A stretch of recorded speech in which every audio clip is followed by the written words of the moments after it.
वल्लभ। अच्छा, अब गुरु नानक पढ़ेंगे। पहले क्या पढ़ेंगे? गुरु नानक। गुरु नानक तो गुरु ये है ना। चलो, गुरु नानक। सर पे हाथ काय के लिए रखी हो? चलो, गुरु नानक। इसका जन्म पंजाब के कहा? गुजरानावाला जिले में हुआ था। देखो, गुरु नानक का जन्म पंजाब के गुजरानावाला जिले में 1469 में 1400 रावी नदी के तट पर। रावी नदी के कौन सा ग्राम में? तलवंडी ग्राम में। अच्छा, इसका जन्म पंजाब के गुजरानावाला जिले में 1469 में। कब की बात कर रहा है? 1469 में रावी नदी के तट पर। किस नदी के तट पर? और तेलवंडी ग्राम में हुआ था।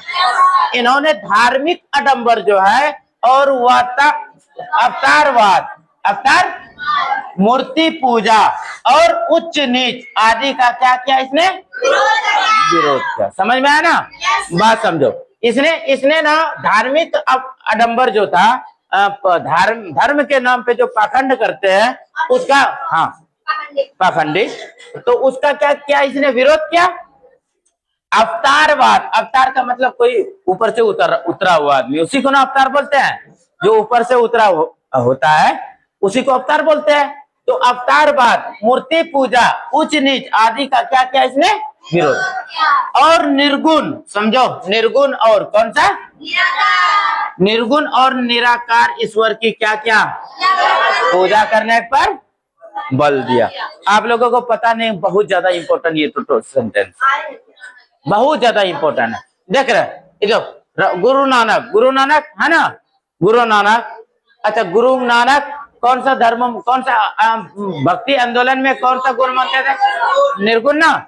और निर्गुण को का मतलब आपको पता है? निराकार, जिसको देखा जा सकता है क्या? हिंदू मुस्लिम एकता के वे प्रबल समर्थक थे। क्या थे वो? दोनों को एक करने में समर्थक थे। इन्होंने सिख धर्म की स्थापना किया। सिख धर्म की स्थापना किसने किया? तथा भारत, श्रीलंका, मक्का, मदीना का भी क्या किया इसने? बात समझ में आया? एक बार रिपीट कर ले। इसका जन्म कहाँ हुआ था? किस नदी के किनारे? कब हुआ था? 1469 में। अच्छा, इन्होंने धार्मिक आडंबरों को, अवतारवाद को, मूर्ति पूजा को और उच्च नीच समझने वाले पर क्या किया? इसने विरोध किया। विरोध किया ना। अच्छा, गुरु नानक ने कौन सा ये क्या माना? हिंदू धर्म में निर्गुण को माना और निर्गुण को माना और निराकार ईश्वर की क्या की? पूजा करने पर क्या दिया इसने? बल दिया। क्या दिया? चलो इधर। हिंदू धर्म एकता के वह प्रबल क्या थे? समर्थक थे। क्या थे? इन्होंने सिख धर्म, कौन सा धर्म? सिख धर्म। कौन सा धर्म रे? ए लड़का, कौन सा धर्म? सिख धर्म की स्थापना किया। सिख धर्म की स्थापना किसने किया? गुरु नानक ने ना। अच्छा, गुरु नानक ने कहाँ पे सिख धर्म की स्थापना किया? हाँ, क्या? तथा भारत, श्रीलंका, मक्का और मदीना का भी क्या किया? भ्रमण। भ्रमण का मतलब जानते हो ना? घूमना फिरना ना। अच्छा, अब आ जाते हैं अपन लोग कहाँ पे? वल्लभाचार्य। कहाँ पे?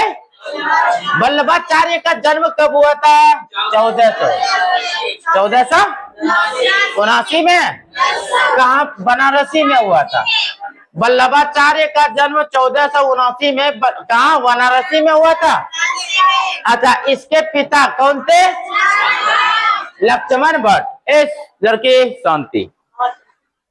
इसका जन्म जो हुआ था 1469 में, 79 में, 1400 और वाराणसी में हुआ था। कहाँ पे हुआ था? इसका पिता का नाम था लक्ष्मण भट्ट। क्या नाम था? और तथा माता का जो नाम था, हाँ, यल्लम मरुना, यल्लम गुरु। हाँ, यल्लम गुरु था। अच्छा, शिक्षा ग्रहण करने के बाद कृष्ण देव राय के दरबार में चला गया। जब इसने शिक्षा प्राप्त कर लिया किसने, वल्लभाचार्य ने। तो ये कहाँ चला गया, कृष्ण देव दरबार में चला गया और भक्ति आंदोलन पर इसने क्या किया, जोर। उन्होंने मोक्ष प्राप्त करने के 3 साधन बताए। कितना साधन बताए, अब समझो। मोक्ष प्राप्त करने के 3 साधन बताए थे वल्लभाचार्य ने। किसने बताया था, सबसे पहला कर्म करो। क्या करो, ज्ञान करो।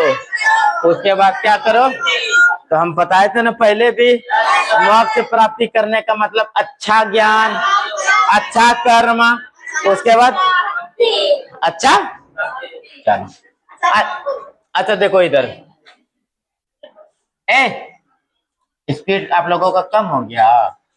अच्छा देखते हैं, ये कृष्ण की उपासक थे। कृष्ण की ये मानते थे, कृष्ण भगवान को मानते थे। किस भगवान को मानते थे, ये कृष्ण भगवान को मानते, तथा उन्होंने कृष्ण भक्ति पर क्या दिया, विशेष। तो इधर सुनो, वल्लभाचार्य किस भगवान को मानते थे, कृष्ण भगवान को। बात समझ में आया ना। अच्छा इसको क्या बोलेंगे, कृष्ण भगवान को, कृष्णा, हाँ कृष्ण श्रेय है ना। अच्छा उन्होंने संस्कृत में 17 ग्रंथ की रचना की। कितना ग्रंथ की, 17 ग्रंथ की रचना की ना। अच्छा इसका भक्ति का सिद्धांत था कि ईश्वर की कृपा से ही भक्ति उत्पन्न होती है। ईश्वर की कृपा से क्या उत्पन्न होती है, भक्ति। किसका कहना है ये, वल्लभाचार्य का ना। तो वल्लभाचार्य का कहना है कि भक्ति के, क्या बोल रहा है कि भक्ति का सिद्धांत था।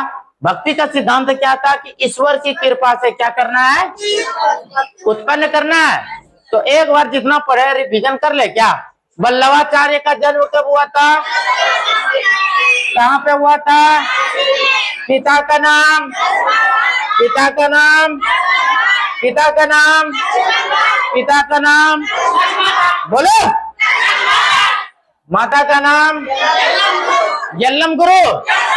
अच्छा शिक्षा ग्रहण करने के बाद वो कहाँ चले गए थे, कृष्ण देव राय के दरबार में। अच्छा शिक्षा प्राप्त करने के बाद वो किसका भक्त बन गए, कृष्ण की भक्ति पर जोर दिया, मोक्ष प्राप्त कर लिया।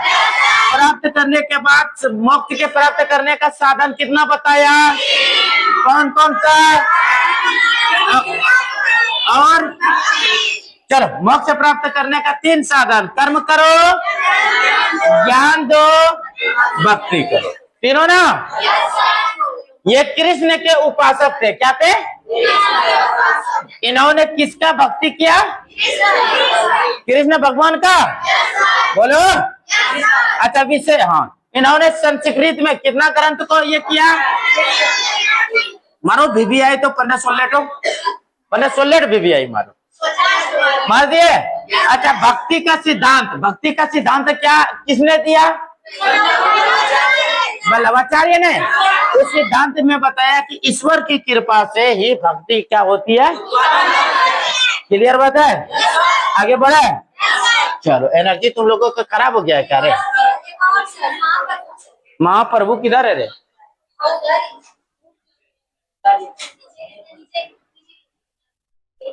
तो महाप्रभु आया, इतने सारे, कोई दिक्कत नहीं।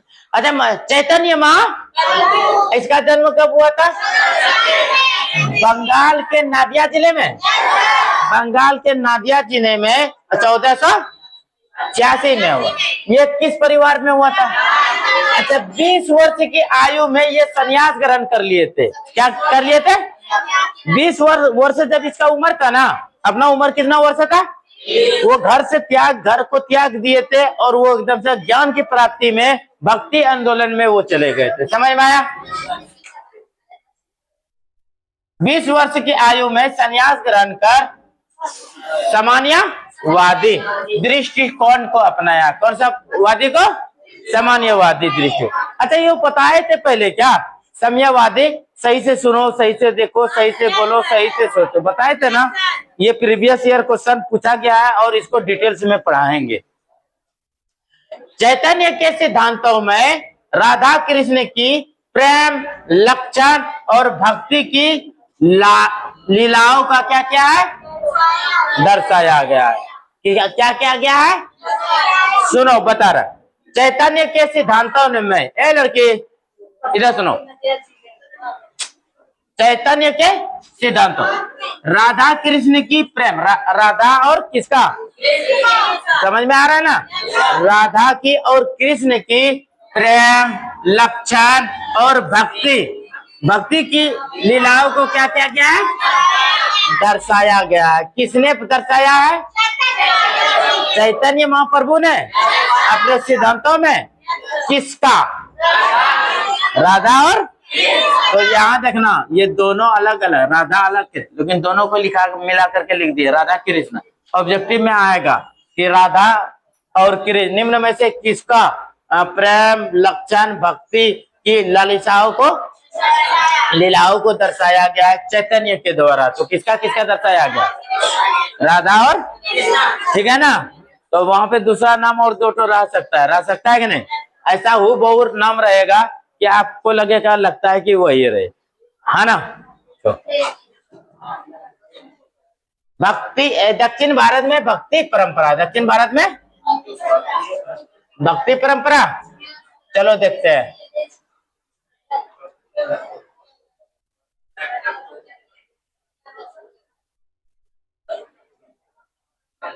दक्षिण भारत में भक्ति परंपरा, उत्तर भारत में, सुनो, उत्तर भारत में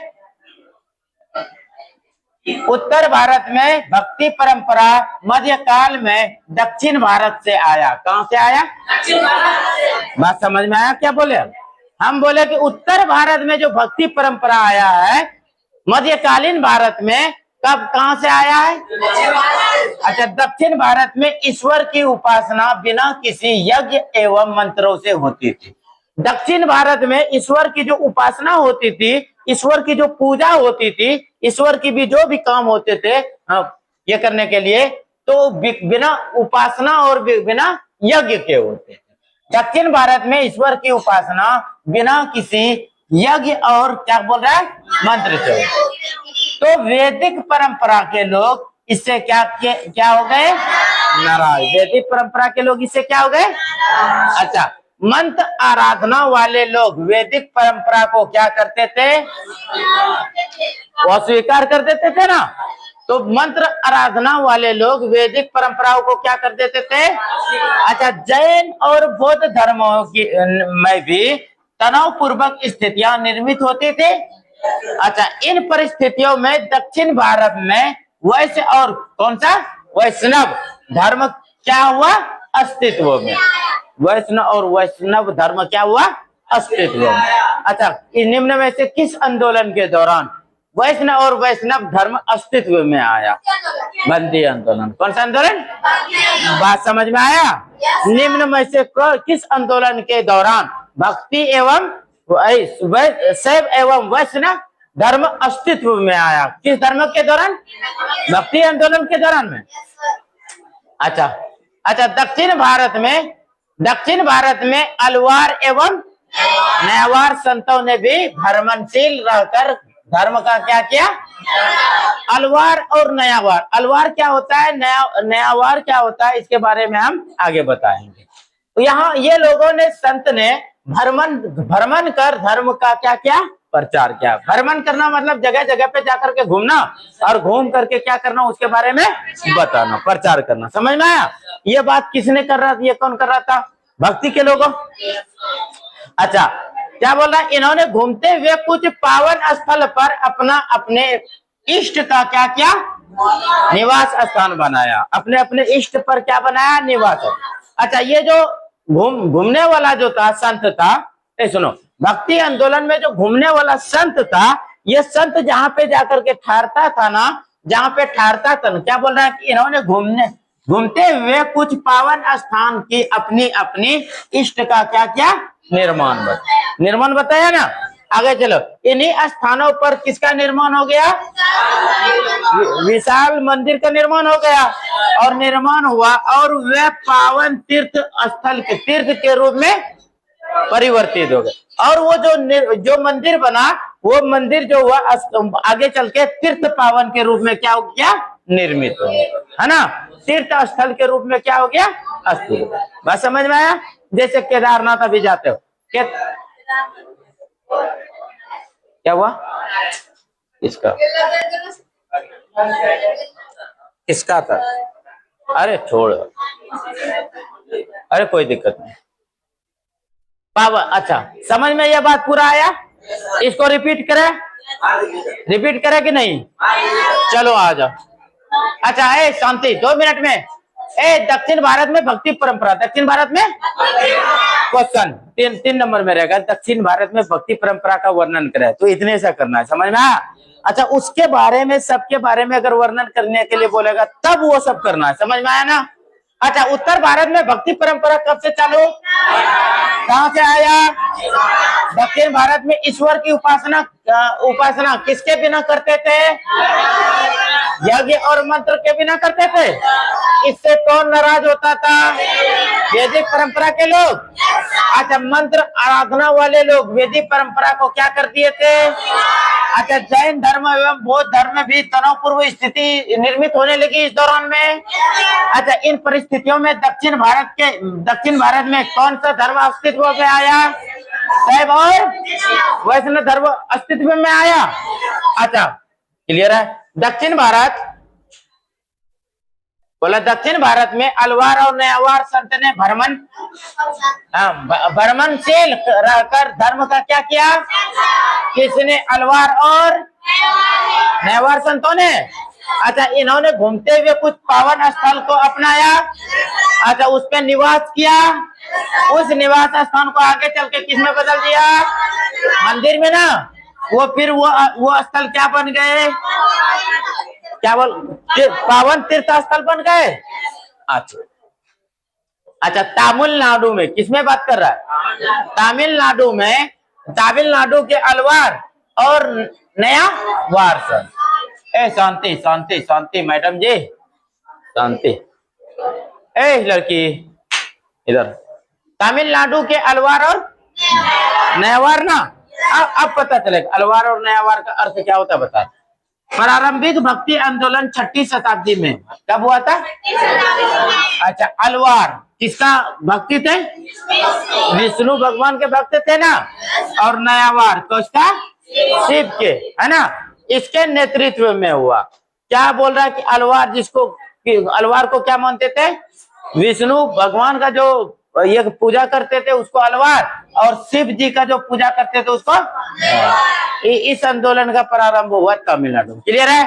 संत एक स्थान से दूसरे स्थान पर भ्रमण करते हुए तमिल में अपने इष्ट की स्तुति में भजन गाते थे। इष्ट की स्तुति में क्या गाते थे, ये भजन गाते थे। अपनी यात्राओं के दौरान अलवार और नयानार, है ना, नयावार संतों ने कुल पावन स्थल को अपने इष्ट का निवास स्थान क्या कर दिया, घोषित। ये निवास स्थान मंदिर में बनेगा और उसके बाद क्या हो जाएगा, वो फिर क्या बन जाएगा, तीर्थ यात्रा। क्लियर है बात। आगे चलते हैं। इन्होंने स्थल पर बाद होगा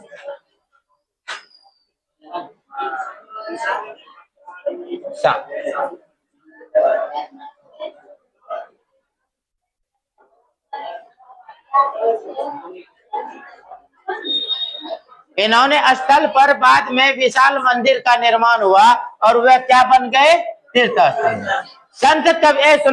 संत कवियों के भजनों को इन मंदिरों के अनुष्ठानों के समय गाया जाता था और साथ ही इन संतों की प्रतिमा भी क्या किया जाता था, पूजा की जाती। क्लियर है। अच्छा भक्ति आंदोलन, अब सुनो लड़की शांति। अब भक्ति आंदोलन में स्त्री संत, भक्ति आंदोलन में तो